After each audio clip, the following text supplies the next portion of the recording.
Grace Mitchell clutched her boarding pass, anxiety rising as she shuffled through the crowded first-class cabin. At 5 months pregnant, her back ached from standing in the security line for over an hour.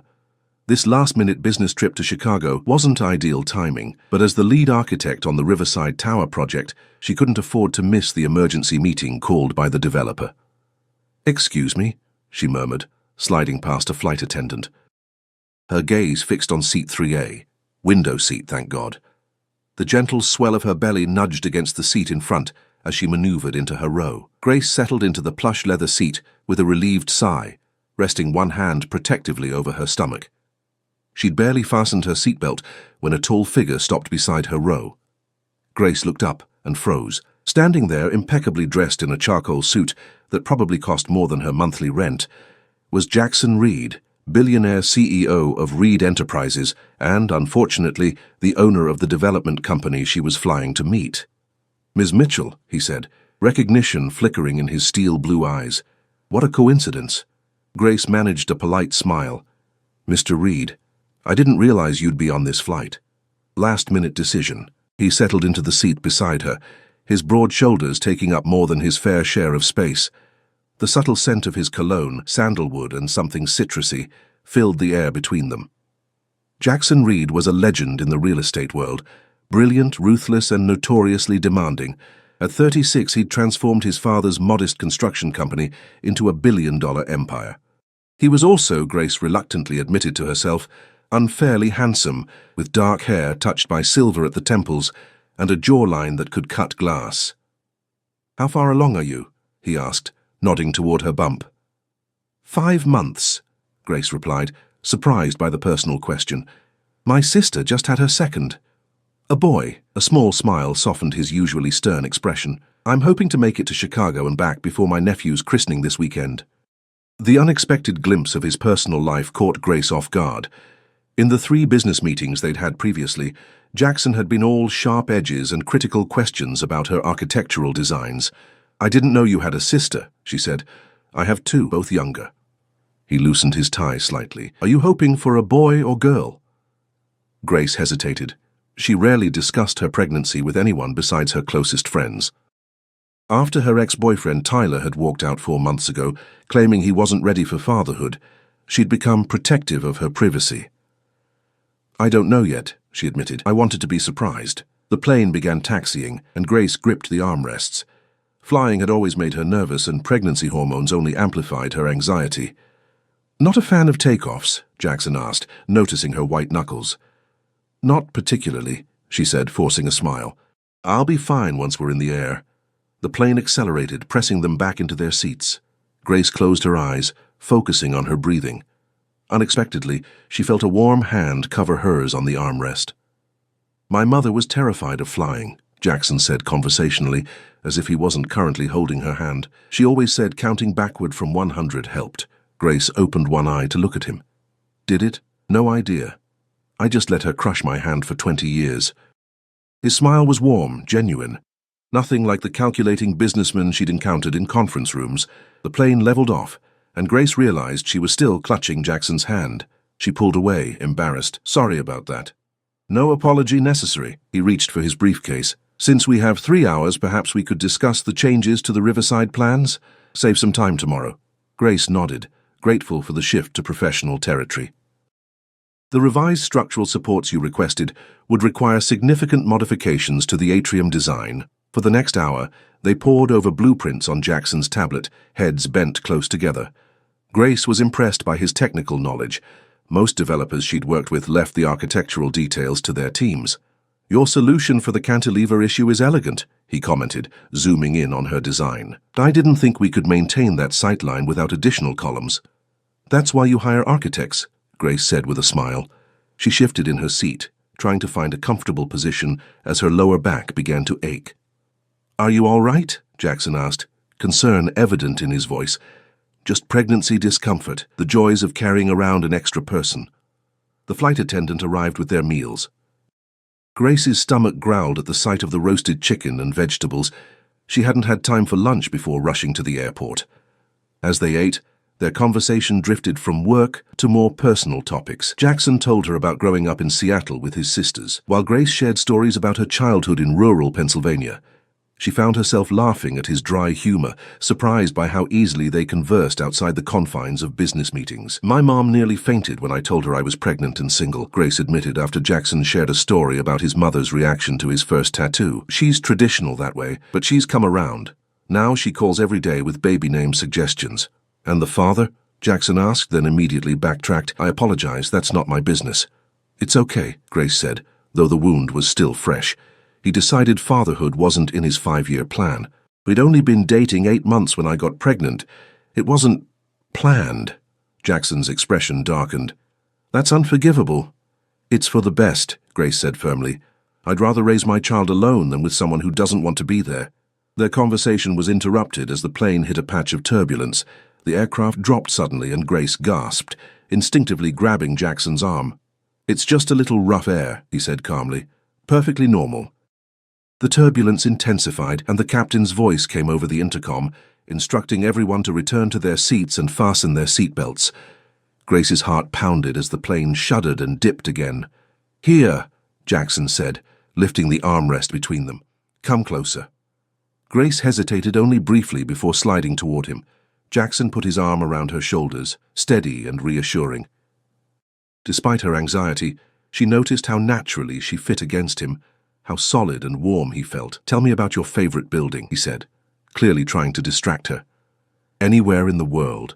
Grace closed her eyes, focusing on his question rather than the bouncing plane. "Falling water, Frank Lloyd Wright. The way it integrates with the landscape, balanced over the waterfall. It's perfect." "I've been there," Jackson said. "It's as impressive as you'd expect. The cantilevers are revolutionary for their time." "You know architecture," Grace murmured, impressed despite herself. "I studied engineering before business. Buildings fascinate me. How they stand, how they fall." The plane steadied, but Grace didn't move away. Jackson's shoulder was too comfortable, his voice too soothing as he described a recent trip to Barcelona to see Gaudí's work. The tension of the day, the rushed packing, the stress of the airport, the turbulence, began to fade. Her eyelids grew heavy. "Sorry," she mumbled, fighting to stay awake. "Pregnancy fatigue is real." "Rest," Jackson said softly. "We still have an hour before landing." Grace meant to sit up, to maintain some professional boundary with a man who was essentially her boss's boss. Instead, lulled by the hum of the engines and the steady rise and fall of Jackson's chest, she drifted into sleep. She dreamed of a house by a waterfall, sunlight streaming through floor-to-ceiling windows. A child's laughter echoed through bright, open rooms, and a deep voice called her name, filled with warmth that felt like home. When Grace stirred, the plane was descending. Disoriented, she realized her head was nestled against Jackson's shoulder, her hand resting on his chest. Mortified, she started to pull away. "Easy," Jackson murmured, his arm still around her. His free hand reached across to rest gently on her belly. A look of wonder crossed his face. "Was that—" "The baby's kicking," Grace whispered, surprised. She'd felt flutters before, but this was the first real, definitive kick. Without thinking, she placed her hand over his, pressing slightly to guide him to the right spot. The baby kicked again, stronger this time. Jackson's expression transformed, a smile spreading across his face unlike anything she'd seen from him before. "That's amazing," he said softly, his eyes meeting hers with unexpected intensity. Then, to her complete shock, he leaned down and spoke directly to her bump. "Hello in there. You've got quite a kick." Grace's heart fluttered at the tenderness in his voice. This was a side of Jackson Reed she never could have imagined, gentle, almost vulnerable. The plane bumped slightly as the landing gear deployed, breaking the moment. Jackson looked up, still smiling, his hand lingering on her belly. "Our little traveler seems ready for Chicago," he said. Grace froze. "Our?" Had she heard him correctly? Before she could process what he'd said, the plane touched down with a jolt, and the cabin erupted in the usual cacophony of seatbelts unclicking and overhead bins opening. Jackson's phone buzzed, and he reluctantly removed his hand from her belly to check the message. His expression shifted back to the business-like mask she recognized. "My driver will be waiting," he said, gathering his things. "Would you allow me to give you a ride to your hotel?" Still stunned by what she thought she'd heard, and the intimacy they'd just shared, Grace nodded wordlessly. As they walked through the terminal side by side, Grace couldn't help wondering if she'd imagined that one small word, R and Y, despite all logic. It had sent a spark of something hopeful through her heart. The sleek black Escalade glided through Chicago's evening traffic, its tinted windows shielding Grace from the flashing neon of downtown. She sat rigidly on the butter-soft leather seat, acutely aware of Jackson beside her, his attention divided between his phone and occasional glances in her direction. "The Palmer House, please, Marcus," Jackson instructed the driver before turning to Grace. "I've taken the liberty of upgrading your accommodations. The standard rooms at the Palmer are charming but small." "That's not necessary," Grace protested. "The company already—" "I insist," Jackson said, his tone brooking no argument. "You need proper rest before tomorrow's meeting. The junior suite has a separate sitting area where you can review the blueprints comfortably." Grace wanted to object further, but found herself nodding instead. The thought of a spacious suite rather than the cramped room her modest architectural firm had booked was admittedly appealing. 5 months pregnant and facing a day of contentious negotiations, she could use the extra comfort. "Thank you," she said finally. "That's very considerate." Jackson's phone buzzed again. He frowned at the screen before answering. "Read here." His voice shifted into the clipped authoritative tone she recognized from their previous meetings. "No, that's unacceptable. I was explicitly clear about the timeline." While he spoke, Grace gazed out at the Chicago skyline, her mind replaying the moment on the plane when Jackson's hand had rested on her belly, when he'd said, "our little traveler." Had she misheard? Or worse, had it been a slip of the tongue he now regretted? Jackson ended his call with a sharp exhale. "I apologize for the interruption. Business doesn't stop for plane rides," Grace said with a small smile. "Unfortunately not." He tucked his phone away. "Are you hungry? We could stop for dinner before the hotel." The question caught her off guard. Was he suggesting they dine together? Before she could answer, her stomach growled audibly, making the decision for her. Jackson chuckled, the sound rich and unexpectedly warm. "I'll take that as a yes. Marcus Gibson's, please." "Oh no, I didn't mean," Grace stammered. Gibson's was one of Chicago's premier steakhouses, far beyond her usual budget. "Consider it a working dinner," Jackson said smoothly. "We can continue our discussion about the atrium modifications." 30 minutes later, they were seated at a secluded corner table at Gibson's, the restaurant's dark wood and soft lighting creating an intimate atmosphere that felt distinctly unbusinesslike. Grace studied the menu with mounting horror at the prices. "The filet is excellent," Jackson suggested, not bothering to look at his own menu. "I'm sure it is," Grace murmured. She closed the menu decisively. "I think I'll have the Caesar salad." Jackson frowned. "You need more than a salad. You're eating for 2. "That's actually a myth," Grace countered. "In the second trimester, you only need about 340 extra calories daily. A Caesar salad is plenty." Jackson's eyebrows rose. "You've done your research. Wouldn't you? This is my first time growing a human being." Her hand moved unconsciously to her belly. Something softened in Jackson's expression. When the waiter appeared, he ordered a filet for himself and looked expectantly at Grace. "The grilled salmon, please," she relented, "and sparkling water." After the waiter departed, an awkward silence fell between them. Here, away from the intimate confines of the airplane, Grace was suddenly conscious of the vast differences in their positions. Jackson Reed was worth billions, while she was a talented but modestly compensated architect from a small firm, preparing to raise a child on a single income. "Tell me about your firm," Jackson said, breaking the silence. "Meadows and Associates isn't large, but your designs caught my attention immediately." Grace relaxed slightly, on familiar ground. "David Meadows took a chance on me straight out of graduate school. We're small but selective about our projects. The Riverside Tower is our largest commission to date." "Why architecture?" Jackson asked, leaning forward slightly. The question was simple, but profound. Grace considered it carefully. "I've always been fascinated by the way spaces affect people. A well-designed building isn't just structurally sound, it shapes how people feel, how they interact, what they remember." Jackson nodded slowly. "That's exactly what drew me to your proposal. Most of the submissions were technically proficient but soulless. Yours told a story." Warmth bloomed in Grace's chest at the unexpected praise. Before she could respond, their food arrived, steaming and aromatic. "So," Jackson said after they'd begun eating, "have you started preparing the nursery yet?" The personal question startled her. "Not really. My apartment is tiny, and I'm considering moving before the baby comes. Something with a second bedroom, ideally." In Boston's housing market, that won't be easy on an architect's salary. The blunt assessment stung, though Grace knew he was right. I've been saving, and my parents offered to help with the down payment. Jackson nodded, but she caught something like disapproval in his expression. Before she could ask about it, he changed the subject. Tomorrow's meeting may get contentious, he warned. The investors are nervous about the increased materials costs. Some are pushing to scale back the design elements that make the project special. Grace straightened, professional pride flaring. Those design elements are what will make Riverside Tower a landmark rather than just another glass box. If they want something forgettable, they should hire someone else. To her surprise, Jackson smiled, a genuine smile that transformed his face. That's exactly what I hoped you'd say. You're testing me, Grace realized, narrowing her eyes. I needed to know you'd fight for your vision. I'm on your side, Grace. I want this building to be extraordinary. The use of her first name sent an unexpected thrill through her. In their previous interactions, he'd always addressed her formally as Ms. Mitchell. In that case, Jackson, she said, emphasizing his name, I'll need you to back me up when your investors start complaining about the cantilevered observation deck. You have my word.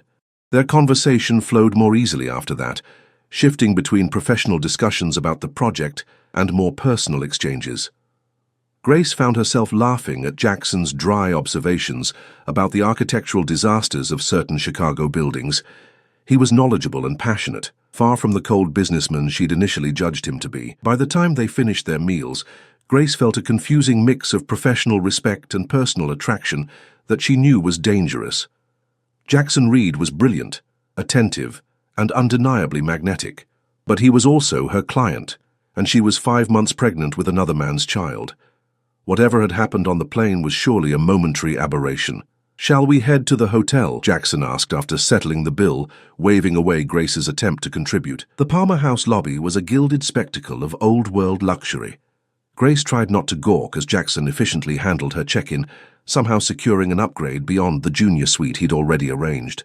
The Harrison suite, the concierge announced with reverence, handing Grace a keycard. Our finest accommodation. Mr. Reed, your usual suite is ready as well.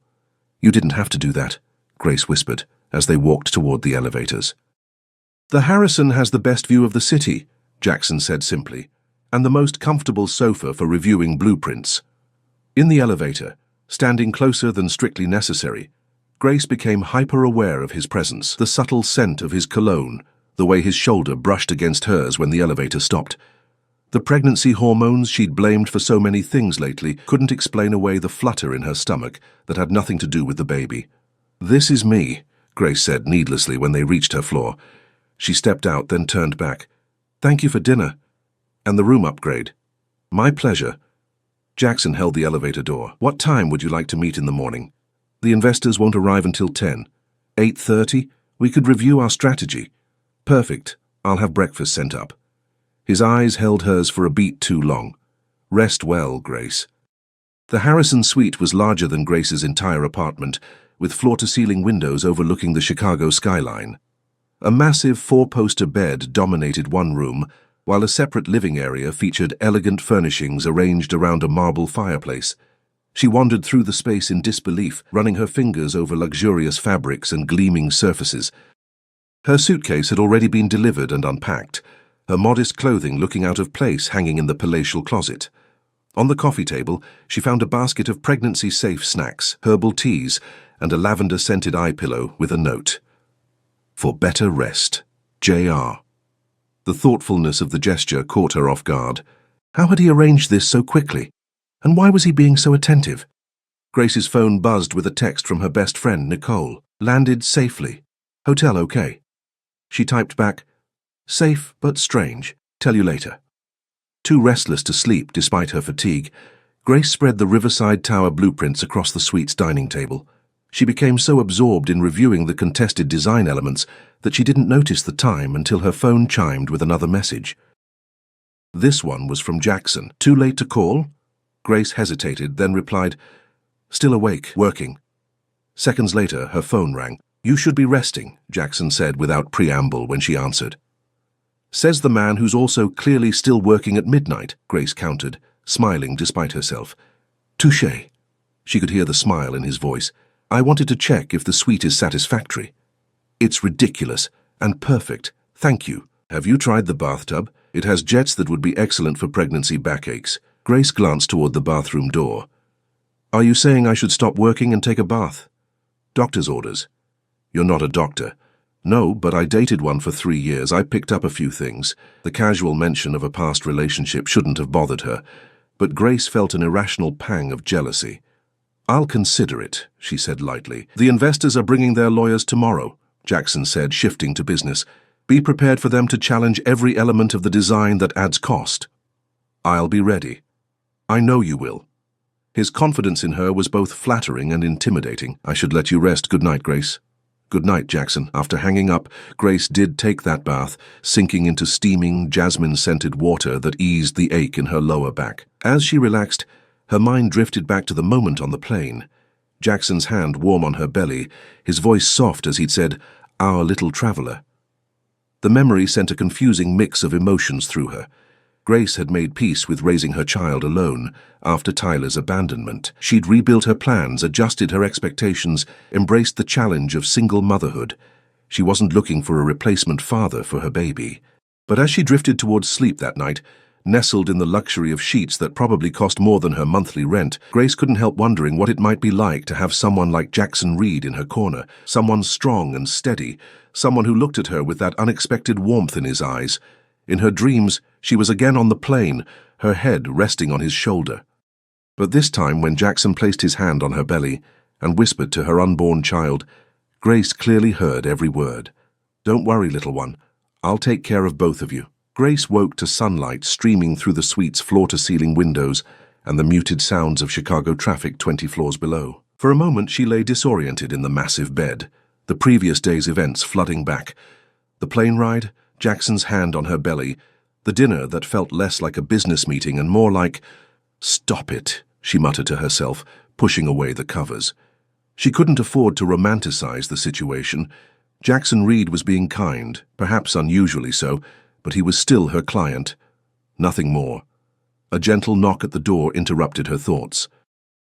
Wrapping herself in the plush hotel robe, Grace padded across the suite. Through the peephole, she saw a room service attendant with a covered cart. "Breakfast delivery for Ms. Mitchell," the young woman announced cheerfully after Grace opened the door. "Compliments of Mr. Reed." "Thank you," Grace said, stepping aside as the attendant wheeled in a cart laden with covered silver dishes, a carafe of what smelled like freshly brewed coffee, and a smaller pot that turned out to be herbal tea. "Mr. Reed requested specific items," the attendant explained, lifting the covers to reveal a spread that included steel-cut oatmeal with fresh berries, whole-grain toast, scrambled eggs, and a small dish of Greek yogurt. He mentioned these were pregnancy-friendly breakfast options. Grace felt a flush of pleasure at the thoughtfulness, followed immediately by confusion. How would Jackson know what constituted a pregnancy-friendly breakfast? After the attendant departed, Grace's phone chimed with a text.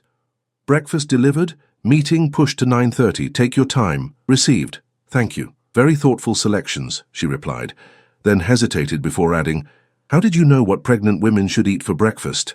3 dots appeared, disappeared, then reappeared. Finally, "Research. I'll see you at 9:30 in my suite, 2201. Grace showered and dressed with particular care, selecting her most professional maternity outfit, a navy dress with a blazer that mostly disguised her growing bump. At precisely 9:25, she knocked on the door of Suite 2201, blueprints and tablet tucked under her arm. Jackson opened the door immediately, as if he'd been waiting. He wore a crisp white shirt with the sleeves rolled up to his elbows, revealing muscular forearms dusted with dark hair. No tie, no jacket, a more casual version of the intimidating CEO she was accustomed to. "Good morning," he said, stepping back to let her enter. "Did you sleep well?" "Better than I have in months," Grace admitted. "That mattress is magical." Jackson's suite was even larger than hers, configured as a working space with a conference table already covered in documents. Floor-to-ceiling windows offered a panoramic view of Lake Michigan, sparkling blue under the morning sun. "Coffee," he offered, gesturing to a carafe similar to the one that had arrived with her breakfast. "I've already had my one permitted cup for the day," Grace declined with a rueful smile. "Caffeine restrictions are the worst part of pregnancy." "Worse than morning sickness?" Jackson asked, raising an eyebrow as he poured himself a cup. "I got lucky there. Just a few weeks of queasiness. She set her materials on the table. Shall we get started? For the next 45 minutes, they strategized, anticipating the investors' objections and preparing counter-arguments. Grace was impressed by Jackson's grasp of the technical details and his clear passion for the project. "Why is this building so important to you?" she asked during a brief lull. "It's not even your largest development." Jackson was quiet for a moment, staring out at the lake. "My father started Reed Enterprises with a single apartment building in Seattle. Before he died, he talked about creating something truly remarkable, a structure that would outlive us all." He turned back to her, his expression uncharacteristically vulnerable. "Riverside is that building." The personal revelation touched Grace. "That's why you chose our design. Your vision aligned perfectly with what I imagined." His eyes held hers. "You understand that buildings aren't just investments, they're legacies." The moment stretched between them, charged with something Grace couldn't or wouldn't name. Jackson took a step toward her, then stopped as his phone buzzed loudly. "The investors are in the lobby," he said, after checking the message. His demeanor shifted, professional mask sliding back into place. "Ready?" Grace nodded, gathering her materials. "Ready?" They took the elevator down to a conference room on the mezzanine level where 5 men in expensive suits waited. Grace recognized Harold Winters, the most vocal of the investor group from previous meetings. His thin smile didn't reach his eyes as they entered. "Jackson, Ms. Mitchell," Winters greeted them coolly. "I hope you've both reconsidered your positions on the budget concerns we raised last month." "Good morning, Harold," Jackson replied evenly. "We've prepared some alternatives that maintain the integrity of the design while addressing cost considerations." Grace took her cue, distributing folders containing the modified plans. "We've identified several areas where material substitutions could reduce costs without compromising the design, aesthetic, or structural integrity." For the next 2 hours, the meeting progressed exactly as Jackson had predicted. The investors questioned every design choice, from the curved glass facade to the open-air terraces on the upper floors.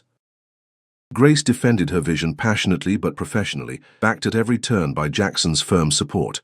"The observation deck cantilever is non-negotiable," Jackson stated, when Winters suggested eliminating it entirely. "It's the signature element of the building." "It adds $7 million to the budget," Winters countered, his voice sharp.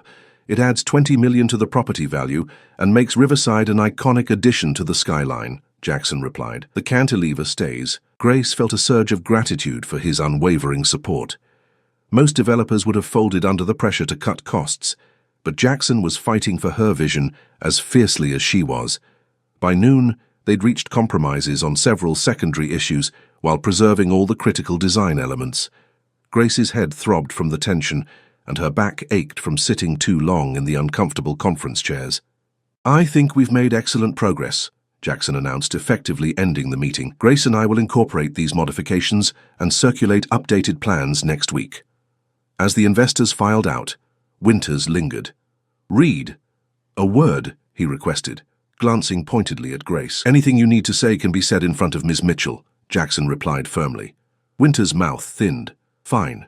Some of us are concerned about your personal involvement in this project. Your judgment seems compromised." Jackson's expression hardened. "My judgment is perfectly clear, Harold. I recognize exceptional design when I see it." "That's not what I meant, and you know it." Winters' gaze flickered to Grace's belly, then back to Jackson. "Rumors are circulating." Grace's breath caught. "What rumors?" "I don't respond to innuendo," Jackson said coldly. "If you have concerns about the project, voice them directly. Otherwise, this conversation is over." Winters shrugged and departed, leaving an uncomfortable silence in his wake. "What was that about?" Grace asked, her heart pounding. Jackson ran a hand through his hair, a rare gesture of frustration. "Office politics. Nothing you need to worry about." It seemed like he was implying, "Ignore him," Jackson interrupted. "Harold's upset because I rejected his nephew's firm for this project in favor of Meadows and Associates." The explanation made sense, but Grace couldn't shake the feeling that something else was happening beneath the surface. Before she could press further, Jackson checked his watch. "We have a site visit scheduled for 2 o'clock. Are you up for it? We can reschedule if you're tired." "I'm fine," Grace assured him, though in truth her feet were swollen and her back was killing her. "I'd like to see the progress." "Let's grab lunch first," Jackson suggested. There's a quiet place nearby. The quiet place turned out to be an exclusive restaurant on the top floor of a neighboring building with a reservation that Jackson had clearly arranged in advance. As they were led to a window table with stunning views, Grace wondered again at his attentiveness. "You don't need to keep treating me to fancy meals," she said after they'd ordered. "Is it so hard to believe I enjoy your company?" Jackson countered, his gaze direct. Grace felt her cheeks warm. "We barely knew each other before yesterday." "Sometimes connections form quickly," he leaned forward slightly. "I feel like I've known you longer than I have." The intensity in his eyes made Grace's heart flutter. This was dangerous territory. "Jackson, tell me about your plans," he interrupted. "After the baby comes, will you take leave from work?" Grateful for the shift to safer ground, Grace nodded. 3 months. David's been very supportive. And childcare when you return? I'm on waiting lists for several daycare centers, Grace sighed. Boston childcare is almost as expensive as rent. I might need to find a work-from-home arrangement part-time. Jackson frowned. That seems unnecessarily complicated. Welcome to single motherhood, Grace said with a wry smile. It's all complicated. It doesn't have to be, he replied, his voice dropping lower. Before she could ask what he meant, their food arrived. The conversation shifted to the site visit ahead, but Grace couldn't shake the feeling that something significant had almost been said. After lunch, Jackson's driver took them to the riverside construction site. Grace changed from her heels to the practical boots she'd packed, grateful she'd had the foresight to prepare for this part of the trip. The site was a hive of activity, cranes swinging overhead, workers calling to each other, the skeletal lower floors of what would eventually be a 60-story tower already taking shape. A project manager greeted them with hard hats and a tablet of progress photos. "The foundation work is ahead of schedule," he reported. "We've had good weather." For the next hour, they toured the site, with Grace pointing out where key design elements would eventually be implemented. Standing amid the concrete and steel, she could already envision the completed building, the soaring atrium, the hanging gardens on the stepped terraces, the dramatic cantilever that would extend over the river. "It's going to be magnificent," she said, unable to contain her excitement. Jackson watched her with a soft expression she couldn't quite interpret. "Yes, it is." As they made their way back toward the site entrance, Grace stepped carefully around a puddle, but her boot slipped on the muddy ground. She lurched forward with a startled cry.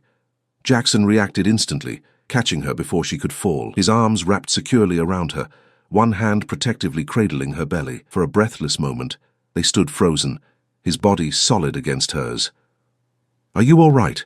he asked, his voice rough near her ear. Grace nodded, too shaken to speak. She was acutely aware of his hand still resting on her stomach, the warmth of it seeping through her coat. "The baby?" he pressed, genuine concern in his voice. "Fine," she managed. "We're both fine." Reluctantly, it seemed, Jackson released her, though he kept one hand at her elbow as they navigated the remaining distance to the car. The site manager gave them an odd look that Grace couldn't interpret. In the privacy of the car, Jackson turned to her. "Perhaps we should cut the day short. You've been on your feet for hours." "I'm not made of glass," Grace protested. "Pregnant women work construction jobs every day." "Not on my sites, they don't," Jackson retorted. Then, seeing her expression, he softened his tone. "I'm not questioning your capability, Grace. I'm concerned about your comfort." The genuine worry in his eyes melted her resistance. "I am tired," she admitted, "but I had one more stop planned. The architectural salvage warehouse has some period fixtures that would be perfect for the executive floor's reception area." "Tomorrow," Jackson said firmly. "Right now, you're going back to the hotel to rest." Too exhausted to argue, Grace acquiesced. During the ride back, she found herself drifting towards sleep again, her head eventually coming to rest against Jackson's shoulder, just as it had on the plane. This time, she was vaguely aware of his arms slipping around her, drawing her closer. When they reached the hotel, Jackson insisted on escorting her to her suite. At her door, Grace turned to thank him. "I appreciate your support today," she said. "With the investors, I mean." "You don't need to thank me for backing the right design," Jackson replied. He hesitated, then added, "Would you have dinner with me tonight?" "Not a business dinner. Just dinner." The invitation hung between them, its implications clear. Grace's pulse quickened. "Jackson, I'm 5 months pregnant with another man's child," she said softly. "Whatever this is between us, I know exactly what you are, Grace," he interrupted, his voice low and intense. I've known from the moment you walked into my office 3 months ago with those brilliant designs and fire in your eyes." He stepped closer, not touching her, but near enough that she could feel the heat radiating from him. "I don't care about the baby's biological father. He gave up any right to matter when he walked away from you both." Grace's breath caught. "You can't mean that." "I've never meant anything more," Jackson said, holding her gaze. "Have dinner with me, please." The sincerity in his eyes was her undoing. "Yes," she whispered. Jackson smiled, a genuine smile that transformed his face from handsome to breathtaking. "I'll pick you up at 7. After he left, Grace leaned against the closed door, her heart racing. What was she doing? This was professional suicide, emotional recklessness. She barely knew Jackson Reed beyond business meetings and 2 days of unexpected intimacy, yet she couldn't deny the connection that had formed between them with startling speed. The way he looked at her, not with pity for her situation or discomfort at her pregnancy, but with admiration and something deeper, more primal. Grace's phone rang, jolting her from her thoughts. It was Nicole. "Spill it," her friend demanded without preamble. "Your cryptic text has me worried. How's Chicago?" Grace sank onto the plush sofa. "Nick, I think I'm in trouble." "What kind of trouble? Baby trouble? Work trouble? Jackson Reed trouble? Your billionaire client? What happened?" Grace recounted the events of the past 2 days. The plane ride, the dinner, the meeting, the almost fall at the construction site. Nicole listened without interrupting, a feat Grace knew was difficult for her outspoken friend. "And now I've agreed to have dinner with him tonight," Grace concluded. "Not a business dinner. His words." Nicole was silent for a moment. "Wow. I know, it's crazy." "Is it, though?" Nicole asked thoughtfully. "Look, I know it seems fast, but some connections are just like that. And it's not like you're a starry-eyed teenager.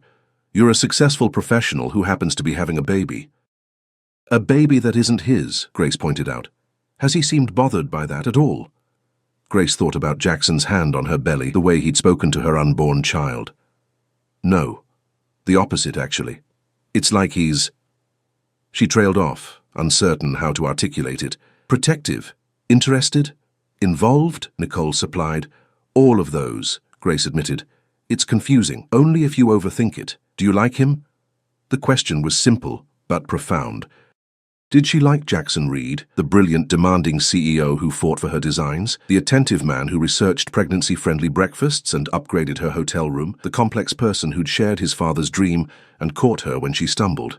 "Yes," Grace said quietly. "I do." "Then go to dinner," Nicole advised. "See where it leads. Just be careful with your heart, okay? You've been through enough this year." After hanging up, Grace rested her hands on her rounded belly, feeling a flutter of movement within. "What do you think, little one?" she murmured. "Should we take a chance?" The baby kicked in response, a decisive thump that made Grace smile despite her confusion. For better or worse, she had a dinner date with Jackson Reed, and for the first time since learning of her pregnancy, she felt something she'd thought was lost to her, possibility. At precisely 7 o'clock, Grace smoothed her hands over the midnight blue dress she'd packed for the client dinner that was supposed to have happened tonight. The stretchy material accommodated her bump while still managing to look elegant, and the neckline was low enough to be flattering without being inappropriate. She'd spent an embarrassing amount of time on her appearance, curling her hair into soft waves, applying makeup with more care than usual, even using the scented lotion from the hotel's luxurious bathroom. A knock at the door sent her heart racing. Taking a deep breath, she opened it to find Jackson standing there, looking devastatingly handsome in a charcoal suit with no tie, his collar open at the throat. "You look beautiful," he said, his appreciative gaze making her cheeks warm. "Thank you," Grace replied, suddenly shy. "You clean up pretty well yourself." Jackson smiled, offering his arm. "Shall we?" Instead of heading to the elevator, he led her down the corridor to another door, a private entrance to the hotel's rooftop garden. "I thought you might prefer something more intimate than a restaurant," he explained as they stepped outside. The rooftop had been transformed into a private dining paradise. Strings of lights twinkled overhead, creating a canopy of stars against the darkening sky. A single table was set in a secluded corner overlooking the Chicago skyline, with a heater nearby to ward off the evening chill. A violinist played softly near the railing, the music floating on the gentle breeze. "Jackson," Grace breathed, overwhelmed. "This is extraordinary." "Too much?" he asked, a rare hint of uncertainty in his voice. It's perfect, she assured him, genuinely touched by the effort he'd made. As they settled at the table, a waiter appeared with sparkling water and a selection of appetizers. Grace noticed that everything, from the cushioned chair to the footstool discreetly positioned beside it, had been arranged with her comfort in mind. "You've thought of everything," she remarked. "I try to be thorough," Jackson replied with a small smile. "It's a professional hazard." As they began to eat, Grace found herself relaxing. The awkwardness she'd feared giving way to easy conversation. They talked about architecture, their favorite cities, books they'd read recently, discovering shared interests and complementary perspectives that made the time fly by. "Tell me about your family," Jackson said as their main courses arrived. "You mentioned your parents offered to help with a down payment." "They're high school teachers in Pennsylvania," Grace explained. "Solid, practical people who've been married for 35 years. They were shocked about the baby, but rallied quickly. My dad's already planning to teach his grandchild to fish." "And siblings?" "An older brother in Colorado, environmental scientist. He sends the baby educational toys that won't be age-appropriate for years." Grace smiled fondly. "What about your family? You mentioned 2 sisters, Megan and Claire." Jackson nodded, "both younger." "Megan's the one who just had her second child. She's a pediatrician in Seattle. Claire runs our family's charitable foundation. And your mother?" Something flickered across Jackson's face. "She passed away 3 years ago. Cancer." "I'm sorry," Grace said softly, instinctively reaching across the table to touch his hand. Jackson turned his palm up, capturing her fingers in his. "She would have liked you," he said quietly. "She always appreciated people with conviction." The simple statement moved Grace unexpectedly. "Tell me about her?" For the next half hour, Jackson shared stories about his mother, a formidable woman who'd balanced raising 3 children with running the financial side of Reed Enterprises alongside her husband. Grace listened, enchanted by this glimpse into his past, the forces that had shaped him. "After my father died, she kept the company going until I finished business school," Jackson explained. "She could have sold it, but she knew how much it meant to him, to all of us." "She sounds remarkable," Grace said. "She was." Jackson's thumb traced patterns on her palm, sending shivers up her arm. "When she got sick, I promised her I'd continue building the legacy, but also that I'd remember what she always said was most important, which was family." His eyes held hers. She worried I was too focused on work, that I'd miss what truly mattered. The word hung between them, laden with meaning Grace wasn't sure she was ready to interpret.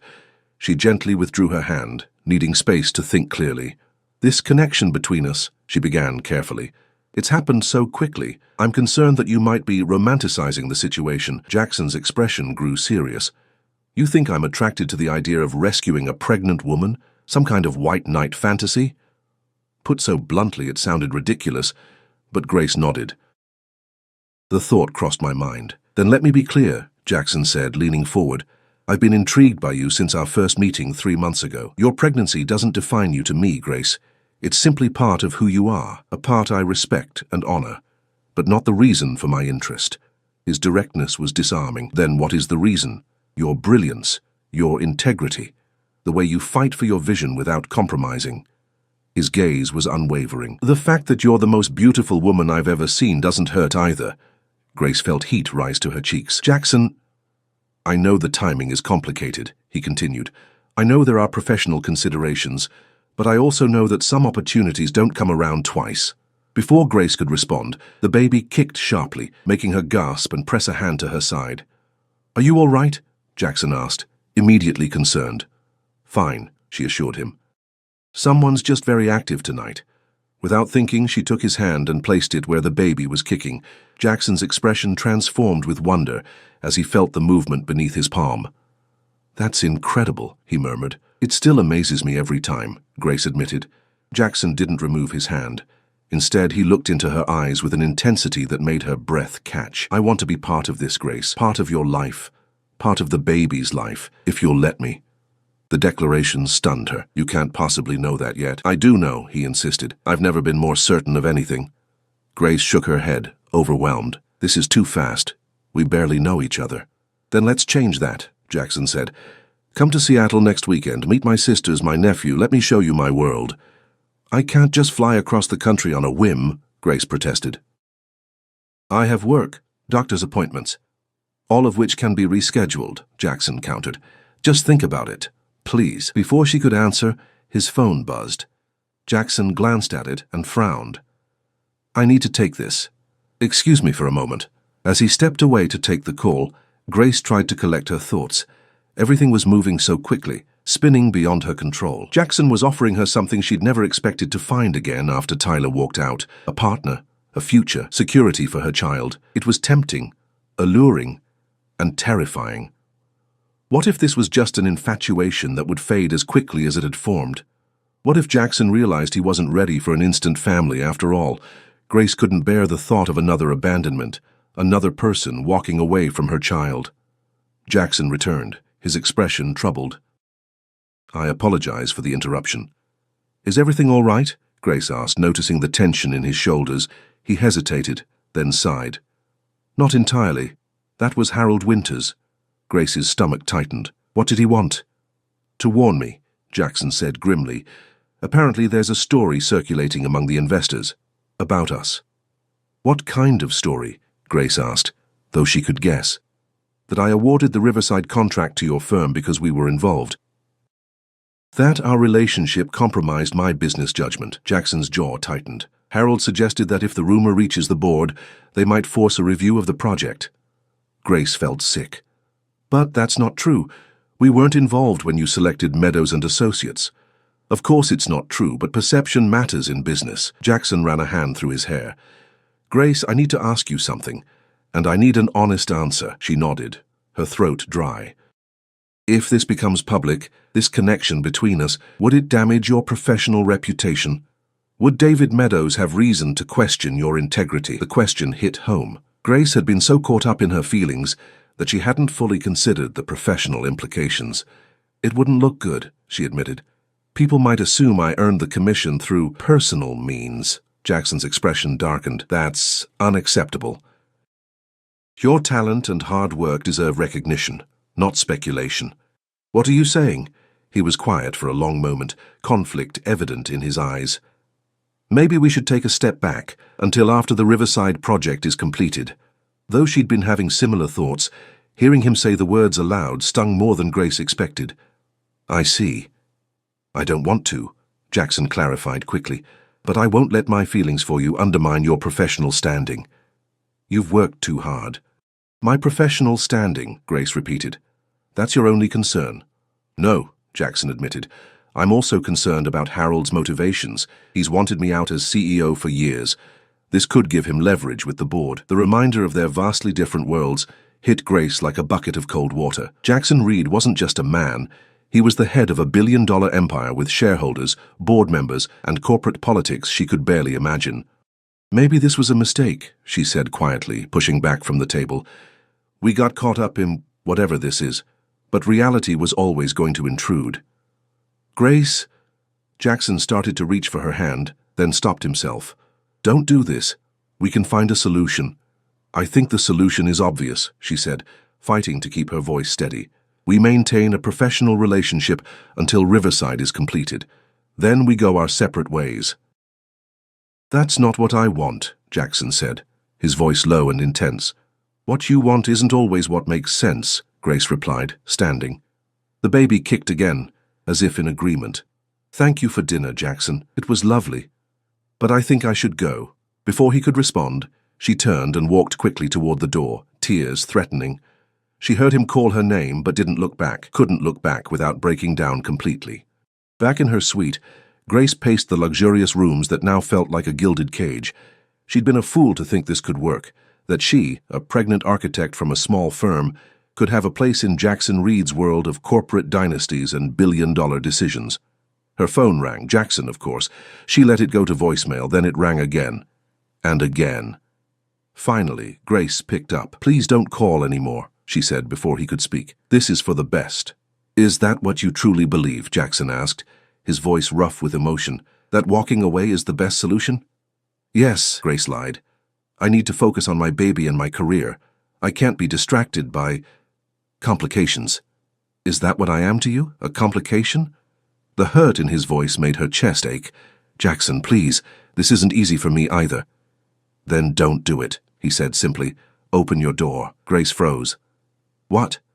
I'm in the hallway, Jackson admitted. "I couldn't let you leave like that, not without saying what I need to say." Despite her better judgment, Grace moved to the door and pulled it open. Jackson stood there, his tie loosened, his expression more vulnerable than she'd ever seen it. "May I come in?" he asked quietly. Grace stepped back wordlessly, allowing him to enter. Jackson closed the door behind him but didn't move further into the room, maintaining a careful distance between them. "I've never been good at this," he began. "Expressing feelings. My sisters would confirm that." A ghost of a smile crossed his face. "But I need to try, because what's happening between us matters too much for miscommunication." Grace crossed her arms protectively over her bump. "I'm listening." "When I suggested we take a step back, it wasn't because I'm having second thoughts or because I'm concerned about corporate politics. It was because I respect your career too much to let my feelings for you undermine it." Jackson's gaze was steady, sincere. "I want to protect what you've built." "I don't need protection," Grace said softly. "I need honesty." "Then honestly?" "I'm falling in love with you, Grace Mitchell." The words hung in the air between them. "I know it's fast, I know it's complicated, but it's the truth." Grace's heart thundered in her chest. "Jackson, I'm not asking you to say it back," he continued. "I'm not asking for any promises. I'm just asking you not to walk away because of other people's perceptions or corporate games or some misguided belief that this can't work." "And what about the baby?" Grace asked, her hand resting on her belly. "My child will always be a part of my life, a priority, as they should be," Jackson said simply. "I would never ask otherwise." "You say that now, but Grace..." Jackson finally moved closer, stopping just short of touching her. "I lost my father when I was 22, my mother 3 years ago. Family isn't something I take lightly. If you let me into your life, into your child's life, I promise you I won't walk away." The sincerity in his eyes made her throat tight with emotion. "I'm scared," she admitted in a whisper. "So am I," Jackson confessed, surprising her. "I've built skyscrapers and negotiated billion-dollar deals, but nothing has terrified me more than the thought of losing you before we've even had a chance to begin." His vulnerability broke something open inside her. Grace reached out, placing her palm against his cheek. Jackson turned his face to press a kiss to her hand, the gesture achingly tender. "We'll figure out the professional complications," he promised, "together. We can be discreet until Riverside is completed if that's what you need. I'll recuse myself from decisions involving your firm, whatever it takes." "And if it doesn't work out?" Grace asked softly. "If this feeling fades?" "It won't," Jackson said with quiet certainty. "But if you're asking for my word that I'll never hurt you or your child, you have it. Whatever happens between us, I will always treat you both with respect and care." The baby kicked again, a strong movement that made Grace gasp softly. Without thinking, she took Jackson's hand and placed it on the spot. "Feel that? I think someone's voting." Jackson smiled, a genuine, unguarded smile that transformed his face. "Smart kid," Grace laughed, the sound catching on a sob. "This is crazy." "The best things often are," Jackson murmured, his hand still resting on her belly. When he leaned forward, Grace met him halfway. Their first kiss was gentle, questioning, a promise rather than a demand. Jackson's hand came up to cup her face, his touch reverent as if she were something precious. When they parted, Grace rested her forehead against his. "I'm still not coming to Seattle next weekend," she said with a small smile. "That's too fast even for this whirlwind," Jackson chuckled. "Fair enough. How about dinner in Boston next Friday instead? I'll fly to you." "That's acceptable," Grace agreed, her heart lighter than it had been in months. "And perhaps I could accompany you to your next ultrasound appointment?" he suggested tentatively. "Only if you're comfortable with that." The request touched her deeply. "I'd like that," she said softly. Outside the windows of the suite, Chicago glittered like a sea of stars. Inside, in the circle of Jackson's arms, Grace felt a sense of homecoming she'd never expected to find, especially not with a billionaire CEO she'd met on a plane just 2 days ago. Life, she was learning, rarely followed the blueprints you designed for it. Sometimes the most beautiful structures arose from unexpected foundations. 6 months later, Grace stood at the bedroom window of Jackson's Seattle home, gazing out at the moonlight reflecting off Puget Sound. Behind her, a state-of-the-art nursery waited for its occupant, who was due to arrive any day now. The past months had been a whirlwind of cross-country flights, video calls, and careful navigation of their professional relationship, while Riverside Tower rose floor by floor. Jackson had been true to his word, recusing himself from decisions involving Meadows and Associates, while making it clear to Harold Winters and the board that his personal life was not up for discussion. When Grace had gone into premature labor at 7 months, Jackson had been in meetings in Tokyo. He'd chartered a private jet and made it to Boston in record time, arriving just as doctors successfully halted her contractions. He'd stayed by her side through the 2 weeks of mandated bed rest that followed, working remotely and reading architecture magazines aloud to keep her from going stir-crazy. It was during those quiet days, confined to her small Boston apartment, that Grace had fallen irrevocably in love with Jackson Reed, not the billionaire CEO, but the man who made her tea and rubbed her swollen feet and talked to her belly each night as if the baby could understand every word. When her lease ended the following month, Jackson had suggested she move to Seattle, not into his home, but into a beautiful apartment he owned downtown, giving her independence while keeping her close. Grace had countered with a different proposal. She would move to Seattle, open a West Coast office for Meadows and Associates. David had been delighted by the expansion opportunity, and they would take the next steps in their relationship without artificial separation. The sound of footsteps pulled Grace from her memories. Jackson appeared in the doorway, his tie loosened after a long day at the office. "How are my two favorite people?" he asked, crossing to wrap his arms around her from behind, his hands cradling her now enormous belly. "Restless," Grace replied, leaning back against his chest. "Someone's been practicing gymnastics all afternoon." Jackson chuckled, the sound rumbling against her back. "Getting ready for the big entrance." "Speaking of entrances," Grace said, turning in his arms. "Riverside Tower made the cover of Architectural Digest. David called while you were in your meeting." Jackson's face lit up with pride. "Of course it did. It's a masterpiece." "Our masterpiece," Grace corrected, smiling up at him. "The first of many," Jackson promised, bending to kiss her softly. As if in agreement, the baby kicked sharply, making them both laugh. Jackson knelt to press a kiss to Grace's belly. "Patience, little one. You'll be here soon enough." Rising, he reached into his pocket and pulled out a small velvet box. "I had planned an elaborate proposal for this weekend. Dinner on the terrace, string quartet, the works. But seeing you standing here, in our home, I can't wait another moment."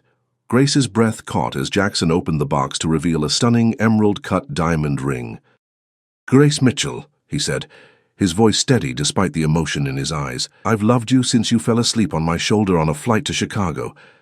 I want to build a life with you, a family, a future, a legacy that matters. Will you marry me?" Tears blurred Grace's vision as she nodded. "Yes," she whispered, "yes." As Jackson slipped the ring onto her finger, the baby kicked again, a strong, decisive movement that made them both laugh through their tears. "I think that's a yes from both of us," Grace said, placing Jackson's hand over the spot. Jackson's smile was radiant as he pulled her close. "Our little traveler approves." Grace smiled at the words that had started their journey 7 months ago. Who would have thought that falling asleep on a billionaire's shoulder would lead her here, to a home filled with love, to a future brighter than any she could have designed on her own? Sometimes, she reflected, as Jackson's lips found hers again, the most beautiful journeys began with an unexpected connection and led to places you never imagined you'd go.